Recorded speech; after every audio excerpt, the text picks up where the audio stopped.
Construis dès maintenant ta bibliothèque de rêve grâce à la liste des 100 incontournables, une liste 100% gratuite que j'ai construite en prépa, à HEC et en master de philosophie. Putain, franchement, c'est triste à dire, mais je reviens de la Fnac et les ricains, ils nous ont encore niqués. Ils ont fait ce qu'ils savent faire de mieux, mais ils l'ont fait chez les bouquins.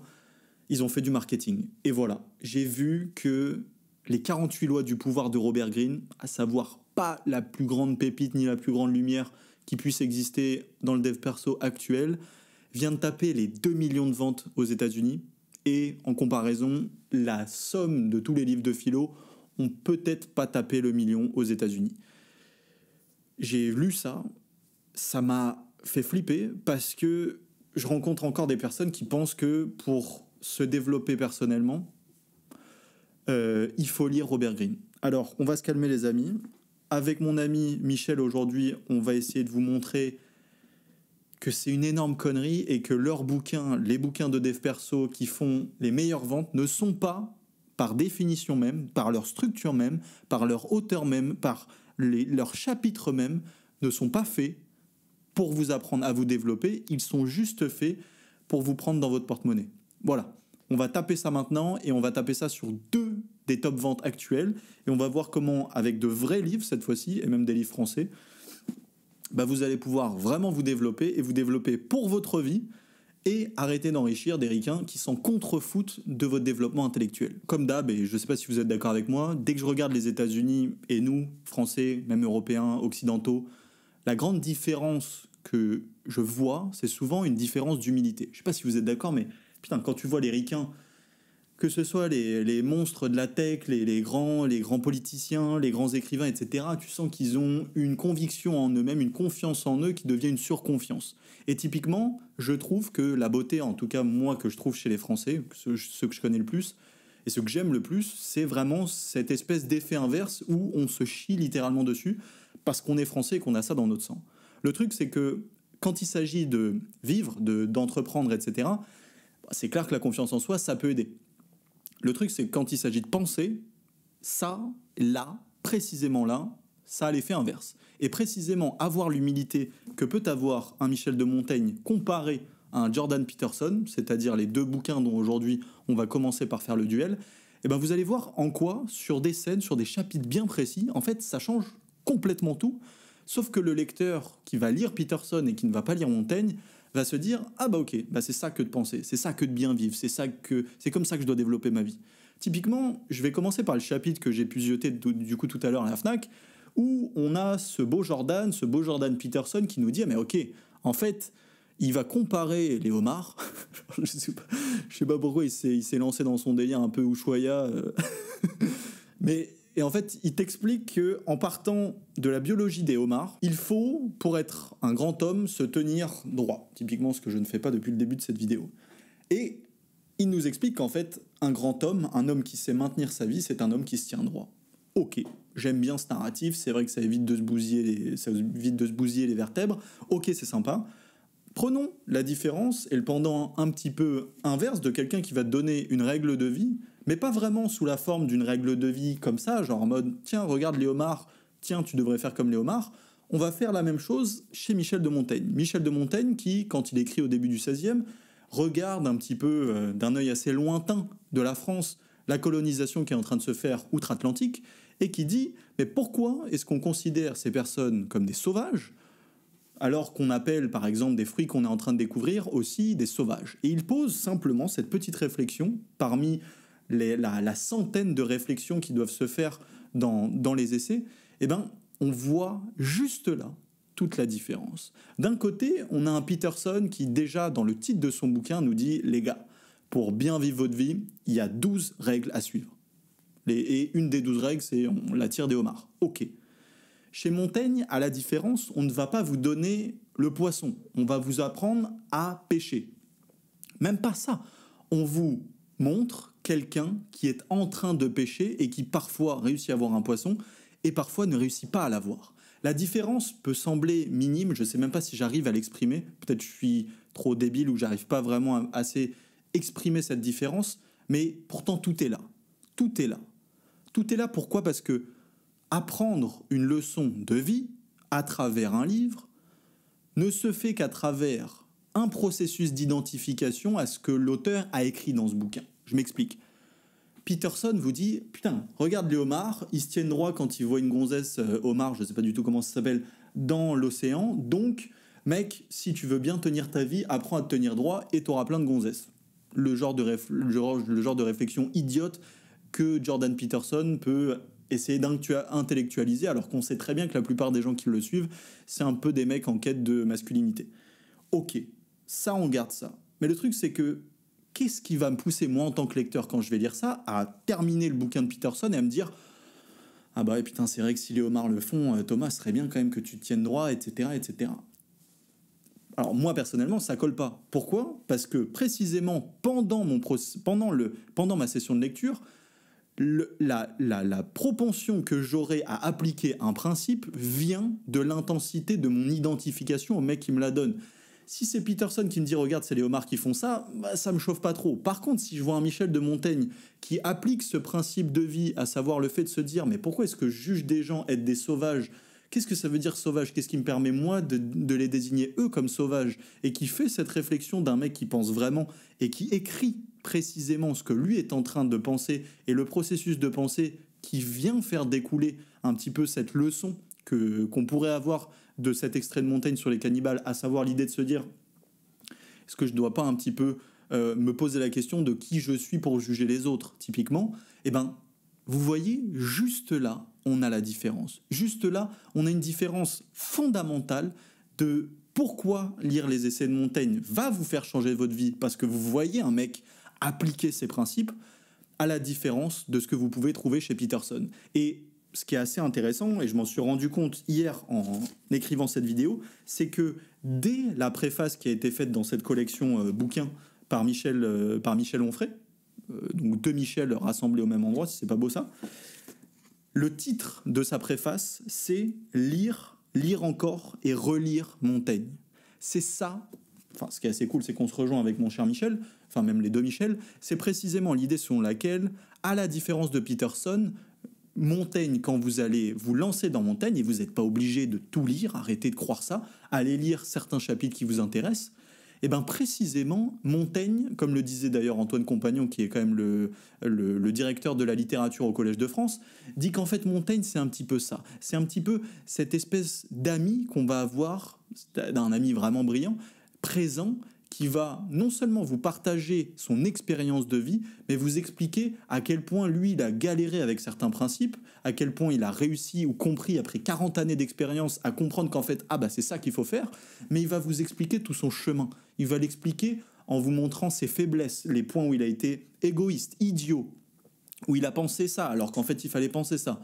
Là où en fait le condensé actuel du marketing américain et de l'industrie du bouquin, de développement général des Amerlocs de manière générale, c'est le côté les gars, moi j'ai un peu vécu, j'ai un peu lu, je vais pas trop vous dire ce qui s'est passé, mais en tout cas croyez-moi sur facture, c'est ça qu'il faut que vous fassiez pour que votre vie soit plus saine, pour que vous soyez plus riche, plus musclé, bien pensant, etc. Le truc, c'est que les Amerlocs oublient que ce qui nous intéresse et ce qui intéresse aux lecteurs vraiment désireux d'apprendre et d'évoluer grâce à leur lecture, c'est pas le poisson, c'est putain apprendre à pêcher, mon gars. Si tu me files les 12 règles comme ça, arrête de me dire qu'il y a 12 règles. Qui a dit, enfin déjà, il y a une contradiction folle dans le fait de se dire, genre il y a 12 règles, genre il y a 48 lois du pouvoir. Qu'est-ce que c'est que ce délire, mon gars ?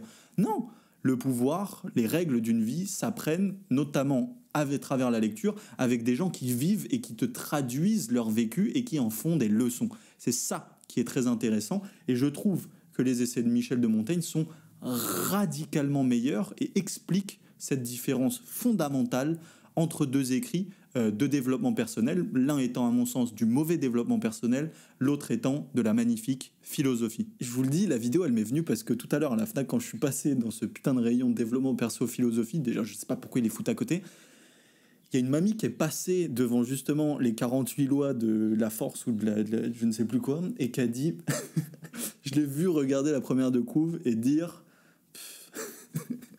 faire genre, hein, les 48 là, et juste ça m'a suffi parce que elle a mis des mots sur ce que je pensais depuis plusieurs années, Et c'est ce qui m'a fait dire, ok, vas-y, faut en parler. Donc on va passer à lui. J'ai pris pas mal de notes parce que du coup, après qu'elle ait fait ce légendaire, qui traduisait en fait tout mon mois depuis 2 ans, et ben je me suis dit, ok, bah juste ouvre-le et quand tu vas faire une vidéo, tu vas pouvoir comparer certains chapitres. Donc là, je me suis noté des trucs. Et typiquement, déjà arrêtons-nous sur le titre. Juste 2 secondes sur 48 lois du pouvoir. Quand on y pense, on dirait une promo de PQ à Carrefour. Genre, franchement, c'est un truc de fou. Déjà que ça réussisse à vendre, bon ça je comprends, parce que le titre est évidemment marketé, tu te dis 48 lois, mais oui, mais c'est évidemment parce que j'ai pas lu ces 48 lois, que je suis encore au chômage en train de bouffer un McDo. Mais passons le titre, allons voir à l'intérieur de ce putain de bouquin. Et on va le comparer avec 3 autres masterclass, que moi je considère être des alternatives beaucoup plus intelligentes, beaucoup plus kiffantes et surtout beaucoup plus constructives, à savoir déjà le testament politique de Richelieu. Là les gars, masterclass, enfin on s'arrête, on pose, on va sur la Fnac.com, sur la librairie du coin surtout, pardon, et on va acheter ce putain de bouquin, parce que c'est légendaire. Ensuite, Le Prince de Machiavel, mais bon, ça vous connaissez. Et enfin, Les Mémoires d'Adrien.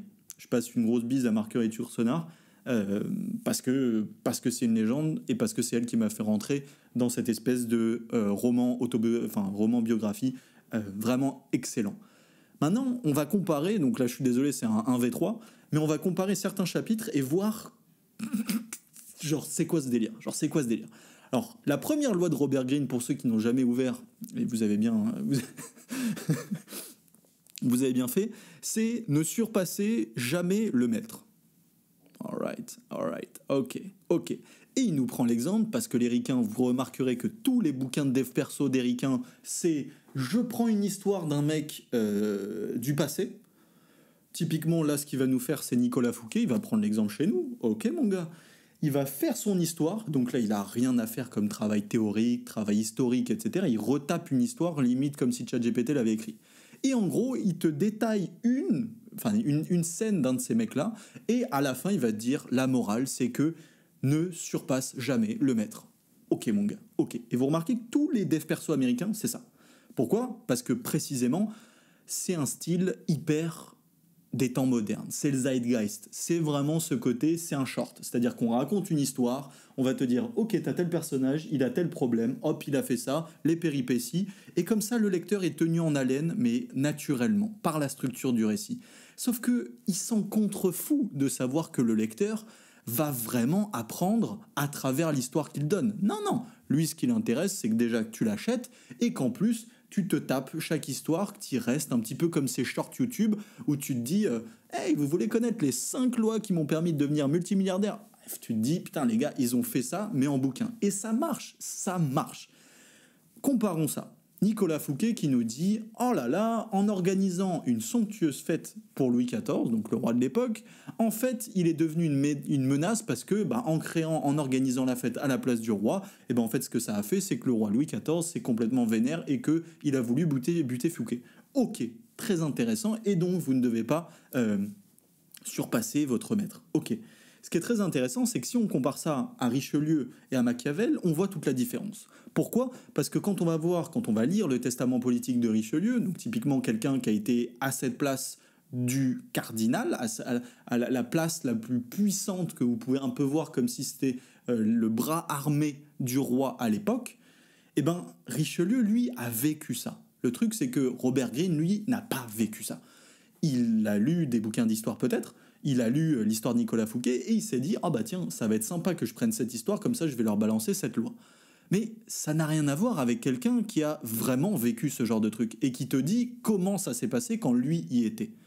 C'est toute la différence. Je reviens sur ce principe d'identification pendant que vous lisez.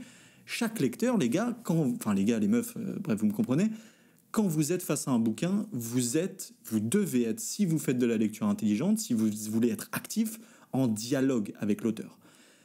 Si vous êtes en train de parler à Robert Greene, c'est comme Serge le Mito. C'est que c'est un mec qui vous raconte l'histoire d'un truc qu'il a tourné, d'un narratif, et qu'il a tourné de telle manière à vous faire advenir à telle morale. La grande différence, c'est que les mecs dont je vous parle, que ce soit Machiavel ou Richelieu, eux ont vécu ça. Donc ils vont te parler, non pas des lois qu'ils ont tirées de leur expérience, parce qu'ils savent que précisément une loi, un principe de vie, est entièrement dépendant de son contexte, entièrement dépendant de la personne. Et c'est ça aussi la grande différence là entre ce qu'on avait pu voir tout à l'heure avec Peterson et Montaigne, et ce qu'on voit d'autant plus fortement chez Robert Greene et chez les autres masterclass dont je suis en train de vous parler. Pourquoi ? Parce que Richelieu et Machiavel comprennent le sens du contexte, de l'environnement dans lequel ça se passe. Précisément, un concept fondamental qu'on a chez Machiavel, c'est la notion de kairos en Grèce, la notion de faire la bonne chose au bon moment, du timing d'une certaine manière. Ça, Robert Greene, il s'en balait un, hein, clairement.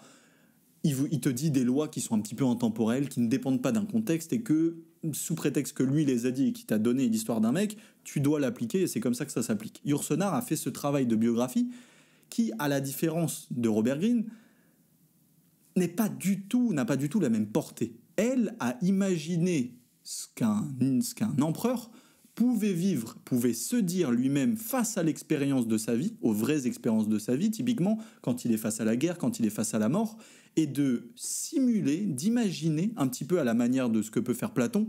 Je ne sais pas si vous avez vu ce mime où en gros tu as un Platon qui a un cerveau qui déborde et qui en gros essaye à la fois d'imaginer ce que son personnage, donc Socrate, dirait, enfin ce que Socrate dirait, son ancien professeur, et ce que aussi ses ennemis diraient. Et en gros, c'est comme s'il jouait aux échecs tout seul en faisant l'un et l'autre et en montrant qu'en faisant l'un et l'autre, il arrive à des conclusions assez folles.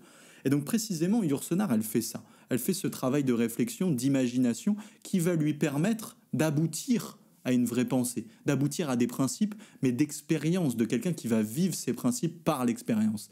C'est toute la différence, à mon sens, du développement personnel et de la philosophie, et je ne comprends pas, je ne sais pas si vous avez des explications, mis à part le marketing, je suis d'accord avec vous, de ce truc où tu te dis, putain, mais comment ça se fait que ça se vende autant ? Comment ça se fait que là, à Noël, c'est ça qui va être mis sous les sapins et pas ce genre de bijoux comme les mémoires d'Adrien ?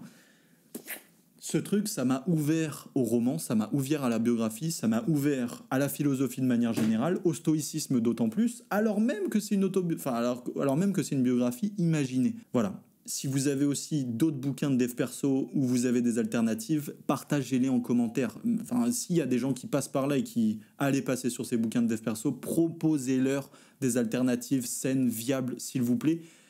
C'est d'utilité publique à mon sens et j'espère qu'on va attaquer un peu ce combat contre cette industrie du livre ultra marketée ensemble. Voilà, je vous remercie, je vous souhaite de très belles fêtes parce que je ne sais pas quand est-ce que cette vidéo sera publiée. J'espère que vous profitez bien en famille, que vous avez de belles lectures entre vous. Et sinon, rejoignez-nous sur la newsletter, on est toujours de plus en plus et j'adore pouvoir discuter avec vous de lecture et de lecture intelligente. Merci beaucoup, à très vite.